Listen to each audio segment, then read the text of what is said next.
I'd like to introduce our next speaker. Our next speaker is Ashely Guritza, and she is the Associate Director for the University of Central Florida Office of Export Controls Compliance and a member of UCF's Institutional Review Board. Ashely has over 9 years of experience advising higher education institutions in multiple areas of compliance, including but not limited to export control, human subjects research, animal research, trademark, and contract negotiation. Prior to joining UCF, Ashely was the Associate General Counsel for the University of Wyoming and advised the University of Wyoming in multiple areas of compliance. Ashely is admitted to practice law in the federal court system and the state of Wyoming. And I also want to add one thing that's not in her official introduction. This is an honest comment that I made to someone else, is that Ashely has the superpower of making export control fun and interesting to listen to. So with that, I'm going to turn the conference over to Ashely to take us through, and you'll see that I'm telling the truth, on the export control regulatory updates. And she said that she was also going to start with just an overview of export controls for those that are not as familiar with export control. So Ashely, take it away. Okay, thank you first of all for joining us on this afternoon at 4 p.m. I will try to make export controls as interesting as possible. We'll see how I do on that. Like I said, I am happy to take questions as we go. I'm going to try to leave as much time as I can at the end of the presentation for questions, because I know as some of this goes on, you may not think of a question right away and it may come to you at the end of the presentation. As mentioned, if you didn't hear it 90,000 times in my bio, I am from Wyoming, born and raised. And with that, I feel like I have to give a shout out, because for the first time in my generation, we have a quarterback from the University of Wyoming, Buffalo Bills quarterback. He graduated from there and he's in the NFL playoffs. So it's pretty excited to see something like that. With that, I'm going to go ahead and jump into the PowerPoint, maybe, as it will not let me control it. Elizabeth, it will not let me use the remote.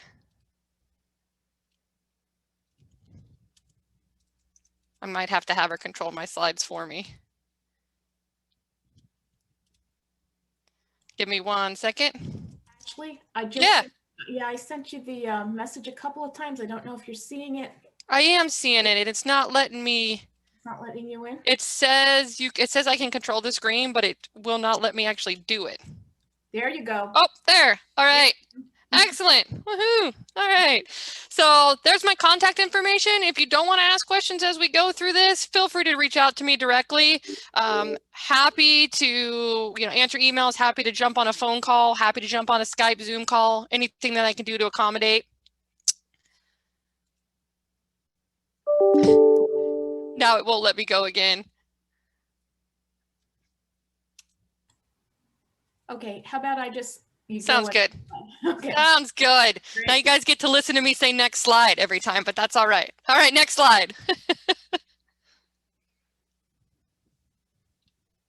So our agenda for today is to give an overview of the export control laws. My understanding is we have a couple of different levels on this meeting today, meaning people that may have been doing this for years and people who are just getting into this realm of compliance. So I want to make sure I give you an overview of what it is. I also want to talk a little bit about how export control impacts higher education. The regulations were originally meant to apply to industry, and as the goal and focus and mission of higher education changed, so did the impact of export controls on higher ed.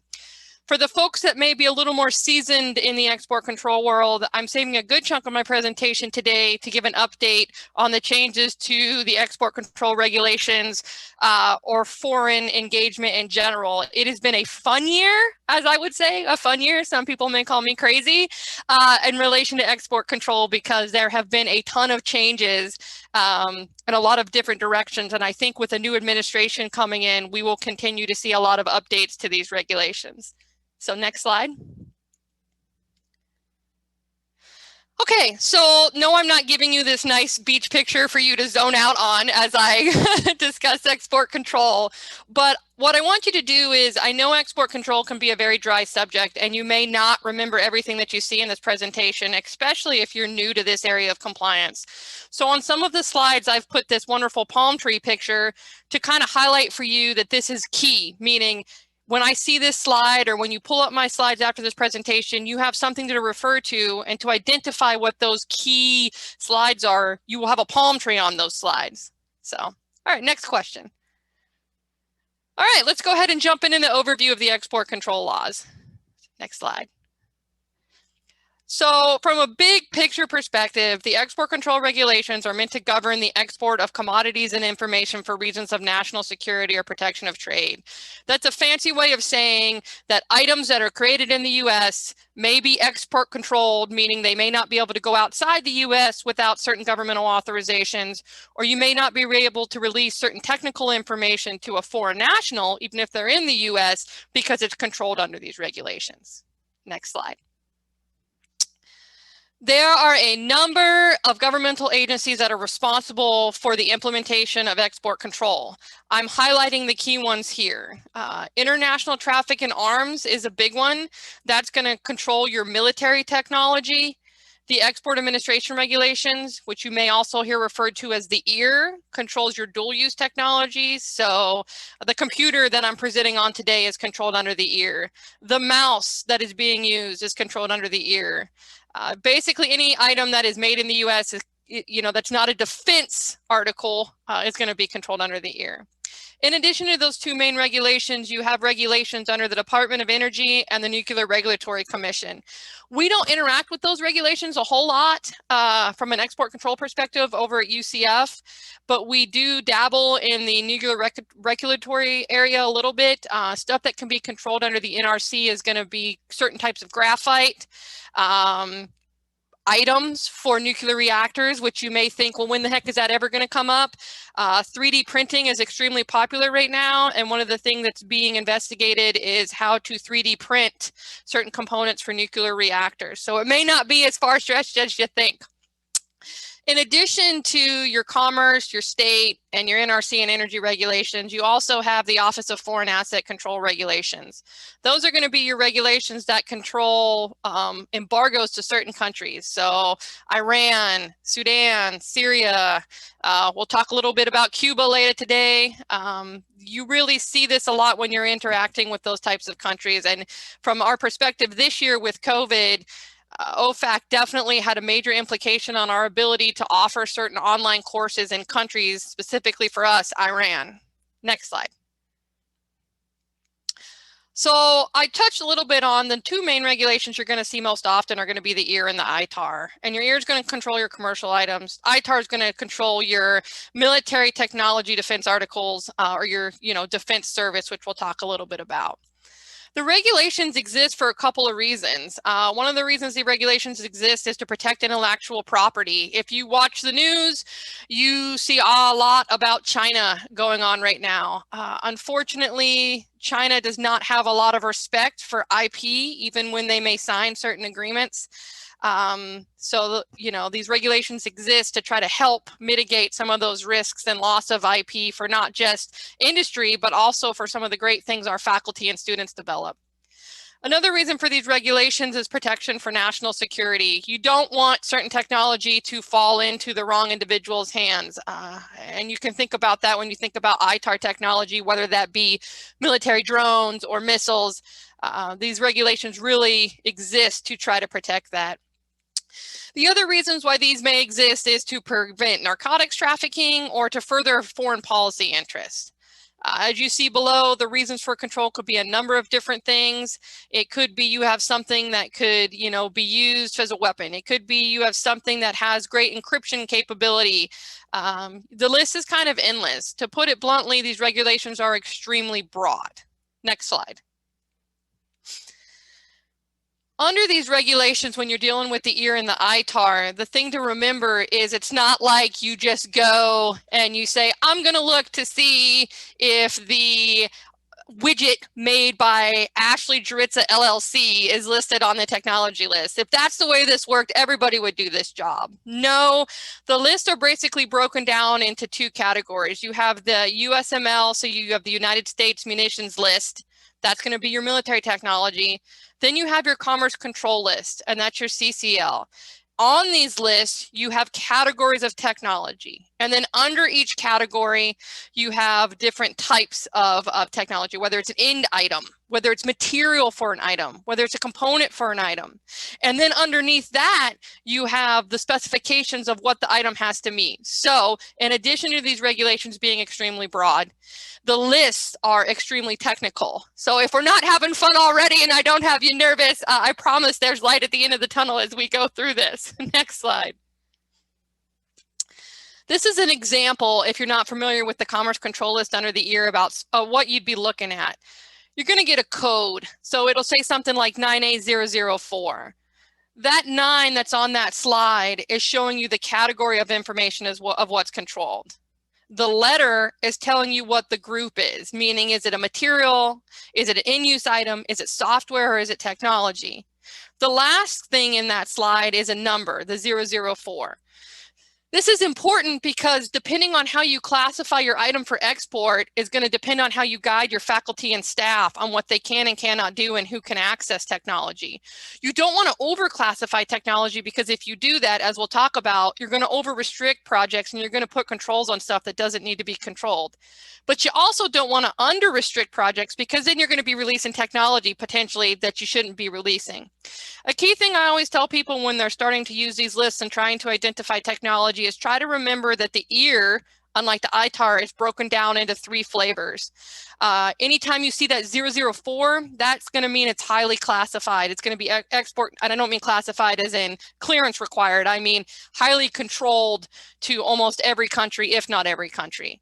If you see a number that's 999, that means the item is likely only controlled to Sudan, North Korea, Iran, Cuba, Sudan, and Syria, and the Crimea region of the Ukraine.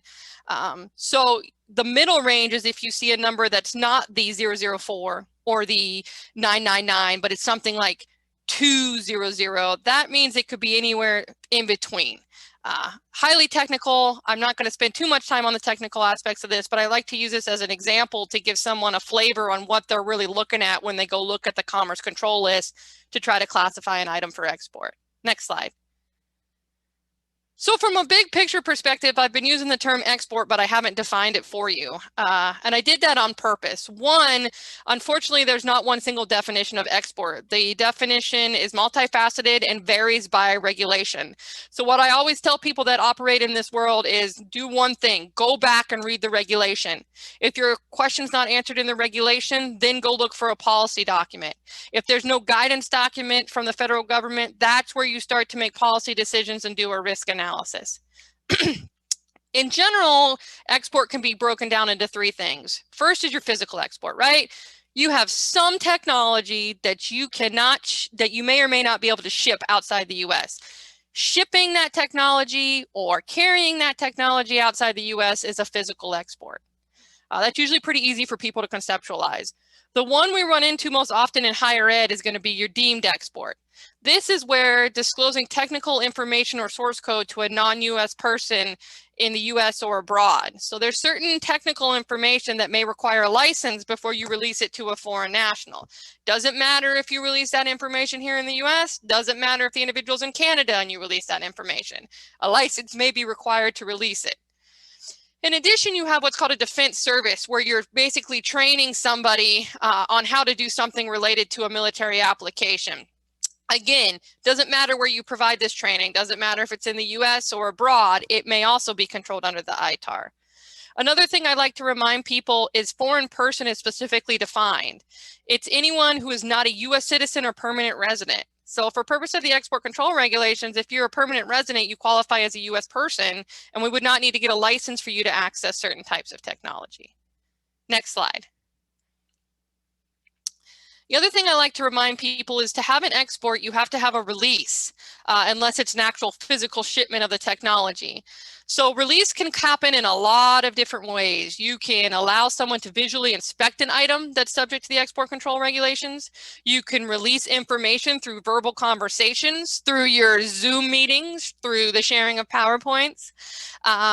You can also cause a release of information if you don't adequately protect it. So if you don't encrypt it correctly, if you don't password protect it correctly, that is another way information can be released. Next slide. So separate from the lists that control the technology, I mentioned as well that you have sanctions.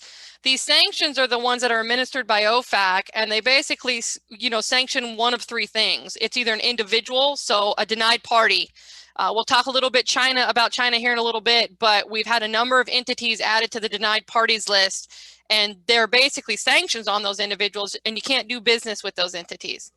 In addition to individuals, you have entities that have been added to these lists. Same concept. You can't do business with an entity on these lists. In addition, you have countrywide embargoes. So North Korea and Iran are examples of those countrywide embargoes. In general, you basically cannot conduct business with these entities unless you obtain authorization from OFAC to be able to do those activities. I like to remind people that transaction and conducting business does not necessarily mean an exchange of money. If there's an embargo on the country, you are very limited on what you're able to do. And most of the time, a license or authorization from OFAC is going to be required before you can engage in it. I'm going to skip over the activity there, but one thing I want to note for the folks that are here in Florida, in addition to the federal regulations, it's always important to look at your state regulations to determine whether you have some additional requirements that may also apply. Florida has a travel act that makes it, it's unlawful to use travel money to Florida money to travel to state sponsors of terrorism. So that's going to be your Syria, your North Korea, your Iran, soon to be Cuba, which we'll talk about. So that's another thing to always keep in mind is, we can't use state funds that we receive to allow our faculty or staff to travel over to Iran to conduct research. Doesn't matter if the research is export controlled. This is one of those regulations that, as the slide says, it's beyond the list. It's an additional part of export control that you always want to keep in mind. Next slide. Okay, so why do we really care? Why even care about these lists? My reason I care is for national security and foreign policy interests, protect the IP, protect the national security of the US. Another reason to care is because it can have a really big negative impact on your research institution and your reputation. You don't want to be the poster child in the news, like University of Tennessee, Knoxville was a couple years ago, where they had their export control officer tell a faculty member not to take technology to China, and he did it anyway. You don't want to be the Harvard situation where you had Dr. Charles Lieber, potentially accepting billions of dollars from the Chinese government and not appropriately disclosing that type of activity to the foreign government. You can lose funding. That's a big one. With these regulations, unlike a lot of areas of compliance, there are criminal penalties and civil penalties, not just for the institution, but also for the individual. Investigation costs is another thing to keep in mind. You can be debarred. I mentioned there can be criminal penalties. The other thing to keep in mind is there's always been a focus on higher education and export, but all it really takes is for you to watch the news now, and you will see discussions in Congress about how they believe higher ed is a hotbed for IP to be stolen, and it's a hotbed for basically targeting certain export controlled technology. So it's safe to say there's an increased focus on higher education, and I don't think that's going to go away anytime soon. Next slide. Before I really jump into how you comply, one thing I want to remind people is that under both regulations, actually under DOE, NRC, Department of Commerce, and Department of State regulations, you have the ability to do what's called a voluntary self-disclosure. If you think the regulations have been violated, I encourage you to take advantage of this. Don't wait for somebody else to come in. Voluntary disclose it. We've had a lot of success when we've done that in the past. Generally, we have knocked on wood. Fines have not been issued, no criminal penalties. It's better to self-disclose than not say anything.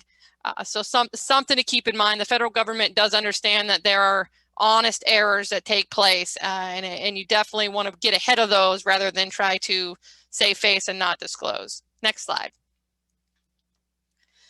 So that's a really big overview of what these regulations are. Basically, you're going to be dealing with a couple different sets of regulations that control certain technology and technical information. And what that means is you might have to meet certain requirements if you're going to engage in that type of work. So with that, let's go ahead and jump into how this impacts higher education. Really, the major impact, which should come as no surprise, is these regulations really impact research. These regulations can limit how you share technical data and who you share it with. If you have, technical data that's not publicly available, and we're going to talk a little bit about that, related to a drone, for example, you may not be able to share that with foreign nationals without obtaining a license. You may not be able to collaborate with the entity in Australia without obtaining a license. In addition, it can limit where items can be shipped. This is another thing to keep in mind. So maybe you have a piece of technology that you want to ship over to China to do some testing. Well, you may have to get authorization from the US government before you ship it over to China. American citizens working overseas is one of the questions that just came in. That's a great question.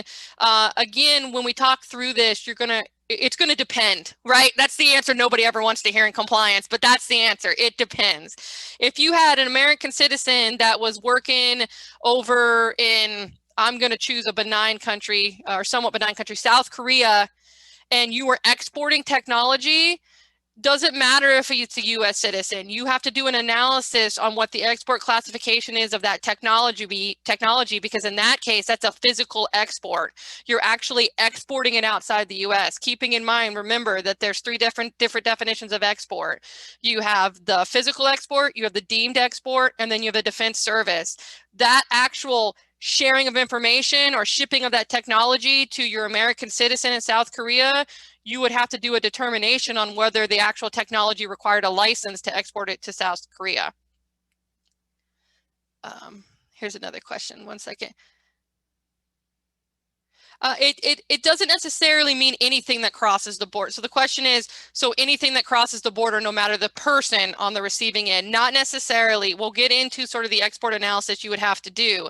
If the technology did not require a license to export to South Korea, then you don't need a license. We'll talk through some of the keys. There's four main questions you're going to have to ask, which I'll get to as we go through these slides. It's a good question. So in addition to shipping and sharing technical data, this also can impact foreign nationals' ability to work on certain research projects.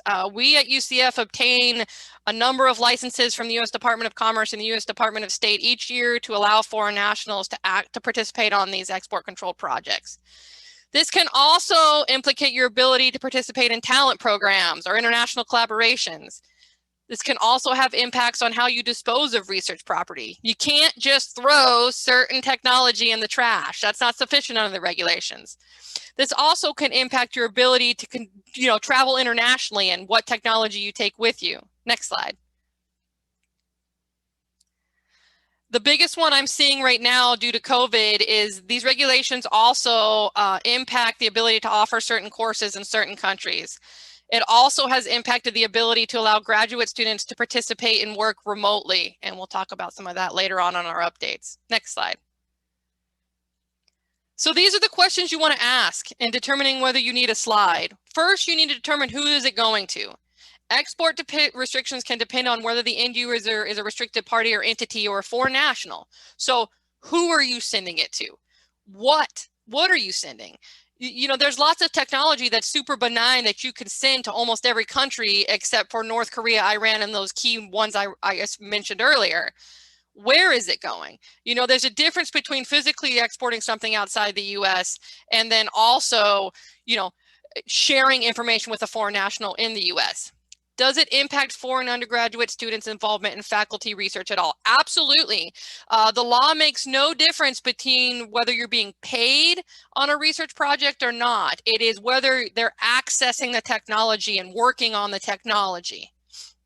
Next slide. The important thing to keep in mind is 90% of what happens at higher educations is not export controlled. Some of those examples of what's not export controlled is information in the public domain. If it's already published out there, it's okay. Basic marketing descriptions, not export controlled. Artistic or non-technical publications, not export controlled. The example I also like to use is we enter into non-disclosure agreements and confidentiality agreements for all kinds of reasons. Just because you enter into those does not make the project export controlled. You have to do an analysis on those questions I posted earlier, the who, the what, and the where. The what is the key piece with that. You may be wanting to protect customer business lists. That's not export controlled technology. The other one that's really, really important if you're in higher ed is there's an exclusion under both all the export control regulations. It's called the fundamental research exclusion. Next slide. Basically, this is the quote from the ear, is it's research in science and engineering or mathematics, the results of which ordinarily are published and shared broadly within the research community, and for which the researchers have not accepted restrictions for proprietary or national security reasons.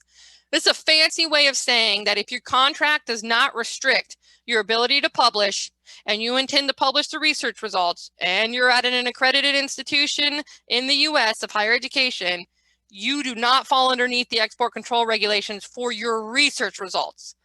That is an important distinction. This doesn't mean there aren't other parts of your project that may be controlled, which we'll talk about. But your research results, if they fall under this catch-all, mean they are not export controlled, and anybody and their mom can access that stuff from an export perspective. Next slide. So don't get too excited, right? Like, oh man, she just said fundamental research. Great, that means we don't have to care. That's not true. Fundamental research only applies to the research results. It doesn't actually apply to shipping something outside the US, the hardware, the software outside the US. It doesn't apply to engaging in activities with sanctioned countries or entities on the denied parties list. It also does not apply to activities that involve a technical assistance agreement. That's a very specific term. Basically, in those situations, you may be providing some training. An example I would give, a foreign entity, a foreign military entity outside the US, you may be providing some training in that situation. Fundamental research is not going to cover you, even if the information may be public because of the application you're using it for. So know that fundamental research is a great tool in your tool belt, but also understand that there are limitations on fundamental research. Next slide. So what does being subject to the export control regulations really mean? It could mean that there are certain activities that are unallowable by law, meaning you can't ship the technology to Iran, or you can't release the technology to a foreign national from Iran. Or it could mean that there's something about a project that can't be made public. The easiest way I try to explain to people to conceptualize this is to break it out into 3 parts: your input, your conduct, and your output. Your input is what is coming into the project, or what piece of equipment are you purchasing. Your conduct is what are you doing. Your output is what are you generating. Is it technical information fall underneath that fundamental research exception we talked about? Are you fabricating some piece of hardware? Okay, well then we may need to determine what the export classification is of that hardware, and your research results may be perfectly okay. Or it may be the entire output, the hardware and the research results are controlled.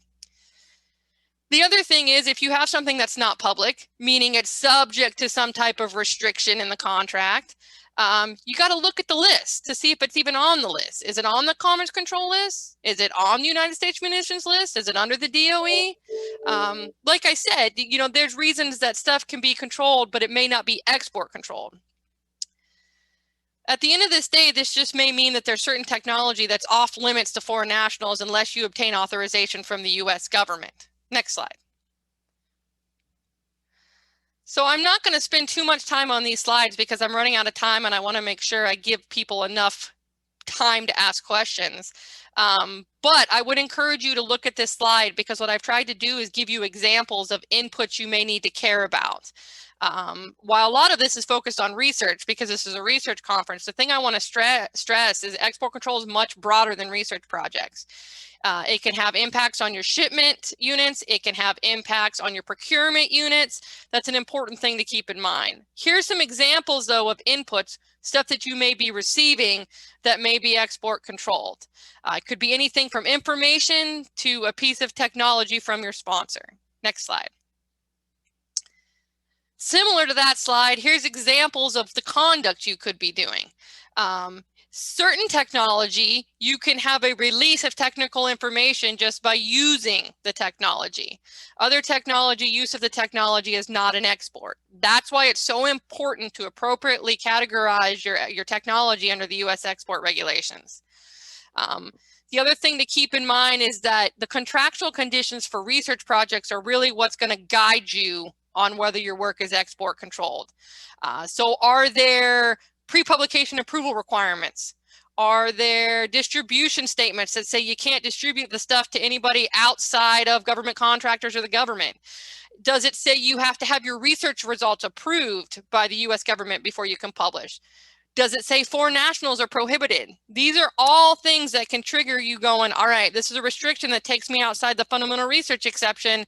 Now I need to do an analysis on whether the work on this particular project falls underneath the export regulations. Next slide. In addition, you always want to keep in mind, what are you producing? Are your research results proprietary, or can they be distributed to everybody? Are you fabricating some type of item? Is the item intended for a defense application? Are you physically shipping an item to one of your foreign collaborators? This is the way I always, like I said, this is the easiest way I try to conceptualize it in my head. And I make almost a four square grid when I do the analysis. I have a box where I put what the input is on a project. I have a box where I put what the conduct is, and I have a box where I put what the actual output is on a project. Next slide. This is an example for individuals who may be new to the DoD realm of something you may see that can be a contractual restriction that takes you outside of the fundamental research exception. If this clause is in your contract, this is saying that unless you obtain prior written approval from the U.S. government contracting officer, you can't publish the results of your research. This automatically takes you outside that fundamental research exception unless you get that approval. Sometimes at UCF, what we do is we get that approval up front and negotiate this clause to say basically, yes, you know, A1 on this slide, the contracting officer has given written approval. They'll come back and say what UCF is doing is not subject to the 7,000 clauses fundamental research. Other times we have the government come back and say, nope, you need to get our approval. And at that point, we start down the export control analysis realm. Next slide. What these restrictions mean is you may have to obtain authorization from the U.S. government to have foreign nationals participate on the project. Also means you might have to negotiate the contract. There are the abilities, you know, most of the time, sometimes not, to negotiate these clauses. If you really don't think something's export controlled, don't be afraid to negotiate it. May also impact your ability to collaborate internationally. May also require that you implement security protocols. A lot of what we do when it is export controlled, you have to implement what's called a technology control plan that outlines, you know, how you're physically going to protect the technology, how you're going to protect it from a cyber perspective. You know, you need to outline who's working on the project and who has access to the technology. Next slide. What I tell people is get to know your institution. Oh, Chris, I think they're going to send them out after the presentation is what they were saying. I got a question about where you can get these slides. Okay, I think they're going to send them out afterwards. So another thing I tell people is get to know your institution, meaning where are your foreign person employees at? Where's your technology that's controlled under the ITAR at? Where's your technology that's controlled under the EAR at? Where are your visiting scholars going? You know, which faculty are they visiting? This helps you identify areas of risk where you may need to, you know, get ahead and educate the faculty a little more, or also, you know, when you know, determining how best to guide faculty, knowing what your population looks like can be very important. Next slide. Other thing I like to mention is to make sure you monitor your project subject to a TCP. Don't just put a TCP in place. We have a number of processes we use to monitor our TCPs. We actually pick a couple each year and we go out to the lab and we visit. We've had a great response from faculty on this. We're not out there to do an I gotcha moment. We're out there to make sure what we've put down in writing actually works for them, or see if we need to amend stuff that's in that TCP. We also have what we call in our office a heart attack report that identifies everybody who's working on a project, and we call it the heart attack report because if you have an ITAR project and you get someone flagged that's an Iranian foreign national on that report, your heart stops and you think you're going to have a heart attack. So that's another way how we monitor our compliance with our TCPs. Next slide. Audit your export control program. I will tell you that what worked 10 years ago doesn't necessarily work now, and what worked 5 years ago doesn't necessarily work now. There are always room for improvement and to simplify processes. So don't be afraid to change these or seek input from your units or your faculty on how to improve your export control program. One thing I'm learning a lot with faculty is the more you can do to build trust and show them that you're really there not to be burdensome or red tape, but to really aid them in their export control work goes a long way. And allowing them to have input in your program, you know, to an extent, I understand, definitely makes a difference. Next slide. All right, my favorite part of this presentation, updates to the law. Next slide. Okay. A big update, if you're new to this world, is there have been changes to what is considered a military end user and end use restrictions. They expanded these restrictions to China. They did a number of things. They expanded the list of items that are subject to the military end user end use restrictions. A lot of these items were export controlled at a very low level. So an example I put for you in here is mass market software, 5D 992. That is not export controlled to most countries, but if the entity or individual you're working with is a military end user or it's for a military end use in China, well, guess what? It now falls under this new part of the Export Control Administration regulations. In December of last year, you had this list of entities come out right before Christmas. Thank you, Department of Commerce, of who they are considering military end users. They added 58 Chinese companies and 45 Russian companies. My advice to you is use screening software. Reach out to your key units, reach out to your procurement, reach out to the entity on your campus that controls MOUs.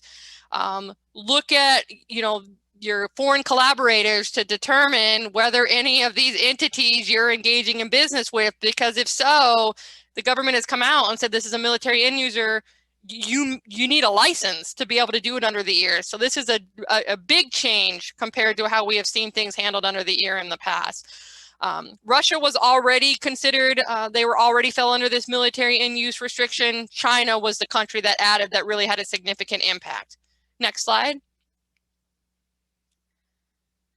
In addition, you used to have a differentiation under the law between Hong Kong and the People's Republic of China. As of July of 2020, that's no longer the case. They're treating People's Republic of China and Hong Kong as the same. The real impact of this is it really limits certain license exceptions that you were able to use in the past. So shipments of limited value, temporary imports or exports, transfers in country, really kind of starting to dial back to say, no, we're going to treat Hong Kong the same way we treat the People's Republic of China. Next slide. All right. In addition, if the military end user stuff wasn't enough, you had a number of Chinese entities that were added to the entity list. So in June and July, they added 20 Chinese entities to the list. You had 24 added to the Chinese military was also added. You also had additions that were made in August. A lot of people are familiar with Huawei and ZTE. These entities and a lot of their subsidiaries were added to this list. A number of additional entities were added on August 27th. Really My advice is use screening software. At UCF, we use visual compliance screening. That is the easiest way to kind of make sure you're not engaging with entities that are adding to this list. And like I said, this list has always changed frequently, but you are seeing more updates, more entities added, and the best way I can advise to kind of stay on top of that is to use use some type of screening software. And then, like I said, collaborate with your units. Don't invent processes that you don't need to invent. You know, partner with your procurement to educate them about this. Partner with your shipping. Partner with your the individuals that are responsible for your international MOUs to kind of say, this is the stuff we have to look for, and that may mean training them how to do a visual compliance screening. Next slide. So one of the things I said is, you know, use visual compliance screening, identify your areas of high risk, and amend existing processes or develop new processes. I do not advise waiting and thinking that some of this stuff is going to change with the new administration.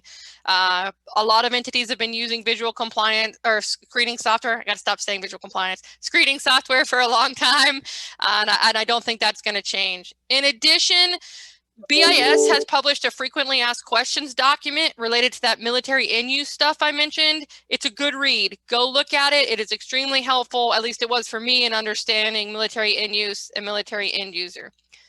What if the entity is added to the list mid-project? That is a great question.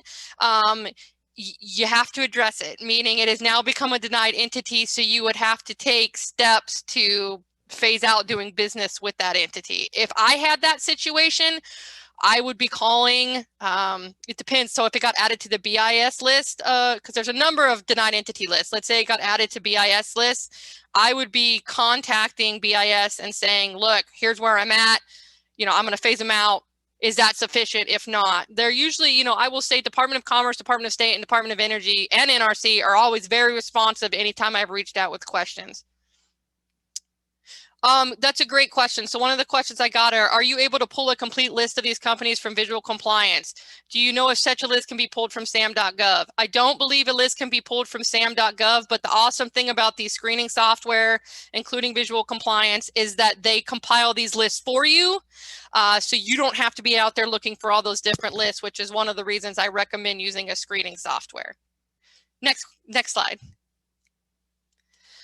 Distance learning. As I mentioned, you know, generally we're able to offer online courses in most foreign countries. However, due to the US embargo laws, there's restrictions related to specific countries. Those countries include Cuba, Iran, North Korea, Syria, and the Crimea region of the Ukraine. This slide focuses on Iran. Before I jump in here, as of yesterday, a notice was sent out by President Trump that he plans to designate Cuba as a state sponsor of terrorism. I am located in Florida, so for me, that could definitely have implications on what some of my faculty currently do and our ability to engage with students, so I'm monitoring this closely. We did an analysis when COVID, you know, broke to say, okay, do we have students that may be resident, right? So we're not talking about citizenship, we're talking about physical location now. Do we have any students that may be physically located in these countries? For us, we had students in Iran. And at that time, you know, it was very restrictive. It's still pretty restrictive on what you could do with those students in Iran and what they were able to do as a graduate assistant. We made the decision from a risk perspective that we were just going to say no until we had a chance to really look at the regulations, look at the burden, look at the benefit. I know some institutions that have sought licenses to be able to allow students to take classes in Iran. The one thing I want to mention on this slide is that in October, OFAC issued a new general license that is effective as of now only until September 1st, but it expanded the ability to offer certain graduate level education services and software in Iran. To put it generally, it's kind of your non-STEM stuff that you're now able to offer. So take a look at that if you have students in Iran. In addition, I would encourage you to look at the FAQ page that they published on distance learning, which is also very helpful for understanding what you may and may not need a license for when conducting activities in Iran related to higher education. Next slide. Okay, this is not directly related to export control, but what you're starting to see is what I call a shift in the role of export control offices. You have another number of entities that are focused on foreign talent and recruitment programs. What do I mean? I'm using the DOE definition here, and it's defined basically as any foreign state-sponsored attempt to acquire U.S. scientific funded research or technology through foreign government-run or funded recruitment programs that target people in higher education. Next slide. So why do we care about this? Well, what the government has come out and said is that participation in these type of talent programs can be an indication of security threats and influential operations. The countries that are mainly focused on right now are China, North Korea, Russia, and Iran, but make no mistake, other countries also have talent programs. So basically what they're saying is these talent programs can be an effort by foreign governments to try to get access to technology that they wouldn't otherwise have access to. And the key thing to keep in mind here is that it includes fundamental research. So it could just be general benign hardware or basic research that's leading to something. We're not necessarily focused on military technology. The concern here is rather economic espionage to access certain technology. I put this in here because you're seeing a lot of export control programs at university now taking on dual roles of addressing foreign talent issues as well as addressing your actual technology issues. Next slide. I mention this because you've seen a ton of regulations come out with policies over the last year. DOD, DOE, NASA, NIH, NSF. If you have questions and you want citation of these policies, please let me know. Happy to share. Next slide. In addition to these federal requirements, Florida, like I said, always remember to go back to the law, including the state law, came out with a new statute that amended our conflict of interest process to say if you fail to disclose something, you can be put on leave without pay. So really, this has been tied into our foreign program to make sure that people are adequately disclosing outside activities with foreign entities, including whether you're in a talent program. Because as a reminder, being in a talent program is not illegal at this time. Failing to disclose it and participating in federal research, that is where problems start to arise. Next slide. So my recommendations for you are, if you have been tasked with trying to address foreign talent programs or foreign influence at your university, work with upper management. Don't try to tackle this one alone as an export control office, because this can be a tricky waters to navigate. My other advice is inform the university community. This is difficult because you don't want to come across as trying to gotcha faculty for participating in these programs. Really what I like is I'm seeing a number of institutions that develop a website to educate faculty about foreign influence and about these new talent program requirements. We will be doing something similar at UCF, and I think it's really important to educate faculty up front rather than trying to catch them in an action. Amend existing processes if possible. Give faculty and students and staff an opportunity to disclose their outside activities. We are amending our COI process as one method to help address foreign influence, and give faculty an opportunity to disclose the activities they're engaging in. In addition, try to get ahead of the game and develop processes to address foreign influence. I don't think this is going away anytime soon. We have a collaborative group at UCF. It's the Office of Research, including myself and our Central Compliance group, that work together to do what's called the Foreign Influence Assessment process, where we try to identify foreign influence red flags and address them as needed, which can result in an investigation and corrective action if it's warranted. Really, in my opinion, my best advice is, for foreign influence, try to work together as a team rather than tackling this maybe just in the Office of Research, because it's much broader than just one unit on campus. Next slide. Resources, if you're going to try to tackle foreign influence, unfortunately, most of the resources at this time are focused on China, because that's kind of what the government has sort of put out there as the highest risk.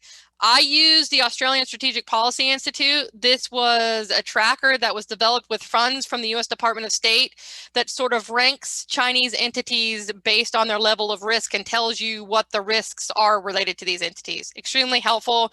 They're usually updating it. I know they're updating it still because I'm seeing the updates on the bottom of the page. Another resource is this Center for Security and Emerging Technology. They developed a Chinese talent program tracker, and they outlined for you the talent programs that they've identified, who these talent programs usually recruit, what the red flags are usually indicating somebody's part of a talent program. What these resources help to do is, if you have a situation where a faculty has failed to disclose, it can help you identify what the risks are and also help understand whether, you know, someone's in a talent program. Sometimes it's not obvious. You have to do a little analysis to determine whether something is or is not a talent program. Next slide. I'm not going to spend too much time on these because I'm running out of time to give you guys an opportunity for additional questions. But, you know, not new last year, but previously they had a bunch of foundational technologies, emerging technologies that they're planning to address on the export administration regulations on the Commerce Control List. They had a comment period that basically lasted through the entire year of 2020. It ended on November 9th. Next slide. I think we'll see a lot of this in the upcoming year. Basically, it's sort of how we're going to address new technologies going forward. The main takeaway from this is that it could impact a lot of things that were considered fundamental research before. So 3D printing or additive manufacturing, as it's also known, is listed on here. If they start to control that, depending on the level that that type of activity or technology is controlled, that could impact a lot of sort of what goes on at certain institutions, including my institution, UCF. Robotics, you see a lot of stuff on here. Augmented reality, that's another one that if they start to lock that down on the Commerce Control List, that could have significant impacts for higher ed and industry. So something just to watch out for. Next slide. I'm not going to spend too much time on this because my counterpart here at UCF is presenting on this tomorrow, but if you have not heard the term controlled unclassified information and you operate in the DoD environment, you should look this up ASAP. This is going to have significant impacts in the world of export control and how stuff has to be protected from an information security perspective. I think the key thing is going to be seeing how, as time goes on and how the regulations grow and change, and we get additional clarifications related to CUI and the certification process, what the overlap looks like between the export control regulations and the federal information security regulations. For people who don't operate in the DoD world, what this really is there's a new clause that's being added into certain federal contracts that if you are generating or receiving what's called CUI, and export information is a category of CUI. So CUI is broader than export, but can include export. You have to meet certain information security requirements. So something to continue to watch as we move through the upcoming year. Next slide.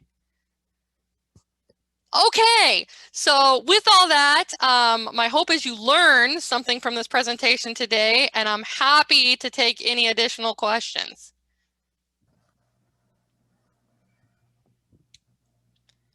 Thank you, Ashely. Has anyone got additional questions?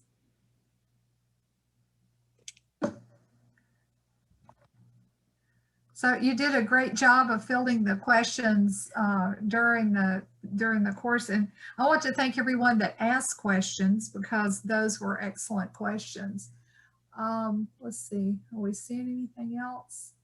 Absolutely, and like I said, if you have something that comes up, because I know this can be a lot of information to digest, feel free to reach out to me directly. If you have a hypothetical with your institution that you want to walk through with me, happy to provide, you know, hey, here's how I would handle this hypothetical. If you want, yeah, hypothetical. If you want citations to anything, like I said, any of the federal regulations or any of the guidance documents, or want to know how the heck I do whatever I do over at UCF, please don't hesitate. I like to coordinate and help people where I can. So feel free to reach out. Okay, well, thank you very, very much. So what did I tell you? She's very energetic and makes export control fun. And I really appreciated the extra things you put in about foreign influence, because that is a topic that keeps cropping up. So this concludes our sessions for today. I know that several of you have asked about this valuable